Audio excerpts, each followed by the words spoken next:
The crystal vase shattered into 1,000 pieces on the marble floor. "No one touches my things without permission." Aditya's voice boomed through the hallway like thunder. The staff froze. One maid trembled, eyes wide with fear. But Aditya, dressed in his sharp-tailored suit and a glare cold enough to freeze glass, walked past her without a second glance. To him, she was invisible. From a quiet corner, Mrs. Mehra watched everything unfold. She clutched her dupatta tightly, her eyes not on the vase, but on her son, the billionaire she had raised. Rich, brilliant, powerful, and completely alone. Later that night, in the stillness of their mansion, she sat across from him at the dining table. "Aditya, when was the last time you spoke to someone without barking orders?" He looked up from his phone, barely amused. "Mother, you want me to start chatting with the help?" "No," she said firmly. "I want you to talk to a woman who doesn't care about your money. A woman who'll love you asterisk." "Good luck finding her," he scoffed. "In this city, even love has a price tag." Mrs. Mehra's eyes narrowed. That was it. She had heard enough. 3 days later, she disappeared from the house and reappeared at Aditya's corporate office in an old cotton sari, with a mop in one hand and a fake name badge on her chest that read Meena asterisk. "Who are you?" the office manager asked, scanning her up and down.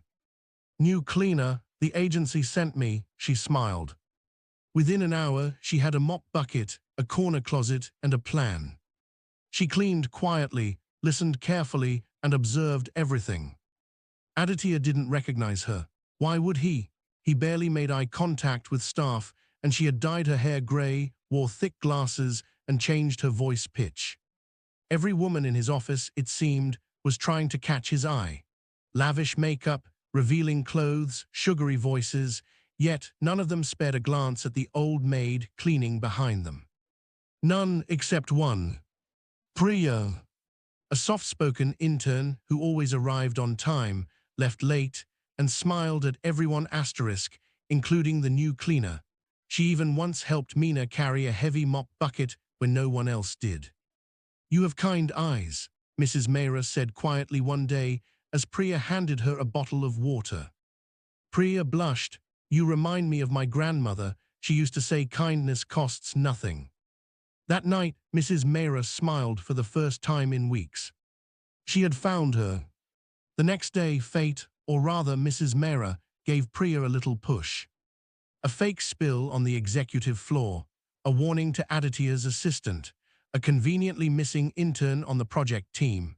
Suddenly, Priya was summoned to work with Aditya directly on a presentation for international investors. He didn't notice her at first, barely said 2 words to her. "Use the left graph, that's all."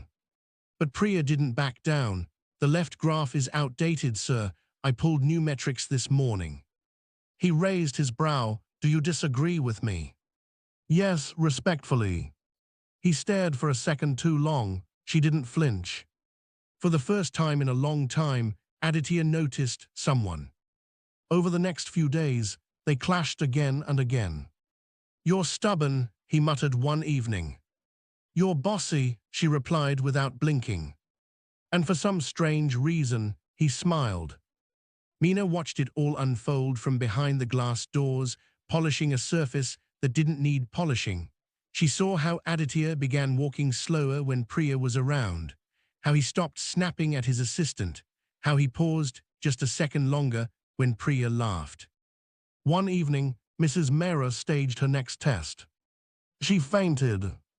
Right there in the lobby, no warning, a dramatic fall clutching her chest. People stepped back, some even stared. But Priya ran. "Call an ambulance," she shouted. She knelt beside Meena, cradling her head. "Ma'am, can you hear me? Stay with me." She held her hand until the fake ambulance arrived. Aditya saw it from his office window, rushing down only when someone said the maid collapsed. He found Priya holding his mother's hand tightly, tears in her eyes. That moment did something to him. The next day, he brought flowers for the maid, an odd gesture even the staff whispered about. "I'm glad you're okay," he said quietly to her. Mrs. Mehra gave a tiny nod. That girl saved me, you should keep her around. Aditya didn't say a word, but he looked over at Priya across the office and for the first time saw her not as a worker, but something more. If you're loving this story so far, hit that like button and drop a comment below. Would you pass Mrs. Mehra's test? The week, something in Aditya shifted. Next, he started arriving at the office earlier, dressing sharper, listening more. And to everyone's surprise, he began calling Priya by her name, not intern. Priya, join the strategy meeting at 3. Priya, you were right about the data set.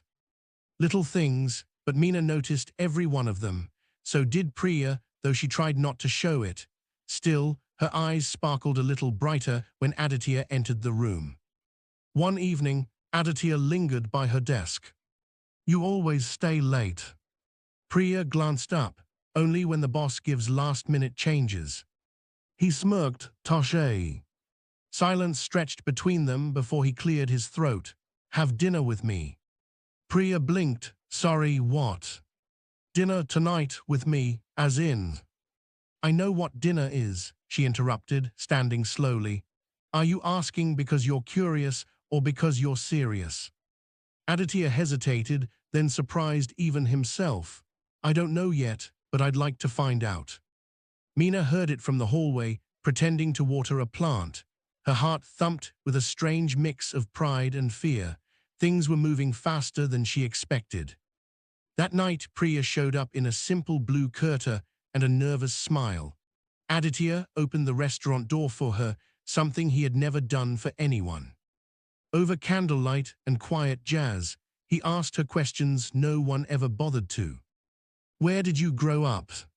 What do you want to do in 5 years? What scares you? Priya was honest, losing myself in a world that values image over soul. Aditya looked down, quiet. I used to be like that. No, she said gently, you still are, but you're changing. He laughed softly. You're the first person who talks to me like this. And you're the first man I've met who listens when I do. Back at the mansion, Mrs. Mehra paced. It was time. The next morning, she requested a day off from cleaning duty and returned home for the first time in weeks.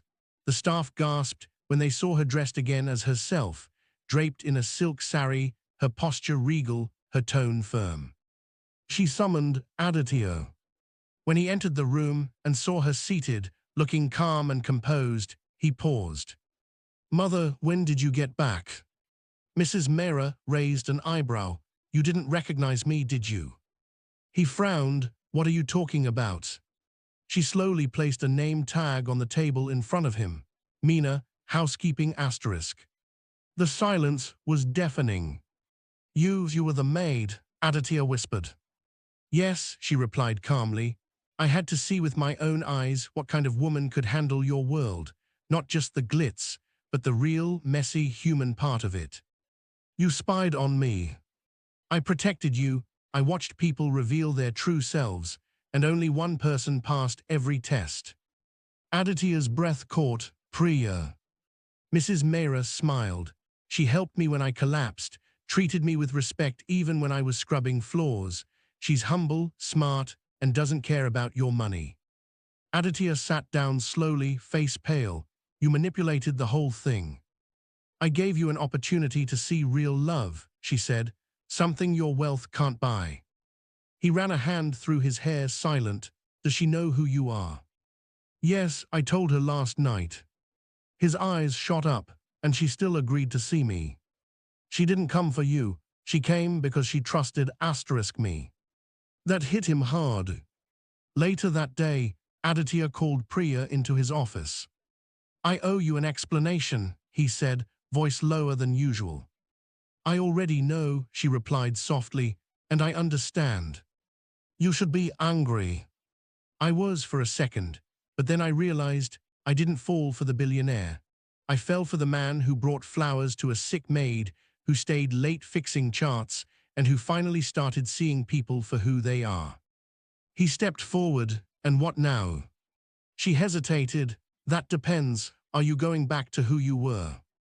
He shook his head slowly. No, that version of me doesn't deserve you. Then, in a voice no one had ever heard from Aditya Mehra, he said, Priya, I don't want to lose this. Whatever this is, I want to see where it goes, without the suits, without the titles, just us. Priya looked at him for a long moment. Okay, she said finally, but if you ever shout at a maid again, I'll walk out. He laughed, really laughed, and held out his hand. She took it. 3 months later, Aditya walked into his office with a lunchbox. For you, he said, placing it in front of a surprised Priya. She opened it. You cooked. No, Mom did, but I carried it, so I get half the credit. Mrs. Mehra watched them from afar, back in her designer saris, but heart full. Her mission was complete. If this story made you smile, hit the like button, drop a comment, and don't forget to subscribe for more gripping stories every week, because sometimes the richest hearts are found in the simplest places. As she left, the staff parted like royalty was passing, but not because of her clothes or status, because they knew asterisk who she really was now. Not just a billionaire's mother. The mastermind who changed everything, disguised as a maid. If you'd love to hear what happens on their Maldives trip, or see what twist Mrs. Mehra is planning next, make sure to subscribe, turn on the bell icon, and drop a comment saying, we want part 2. 6 months later, the office buzzed with excitement. Not because of another deal or Aditya's latest venture, but because of her asterisk, Priya. Now promoted, respected, and still exactly the same kind, grounded woman everyone once ignored. Is it true? A junior whispered. She's dating the CEO. She was trying to, that's why he fell, someone replied. Behind the glass walls, Aditya sat beside her during lunch, rolling his sleeves up, actually laughing. Not one staff member had seen him like that before. Do you regret anything? Priya asked as they packed up to leave. Aditya leaned back, only that I didn't see you sooner. Just then, Mrs. Mehra walked in, holding a file. Meeting rooms this way, Priya said, standing. Oh no, she smiled slyly. I just came to give you both this. She slid an envelope onto the desk. Priya opened it slowly. Inside, 2 plane tickets, Maldives a week away. Go, Mrs. Mehra said. Enjoy, before I start planning a wedding you can't escape. Aditya raised an eyebrow. You're not done plotting. Never, she said, walking away.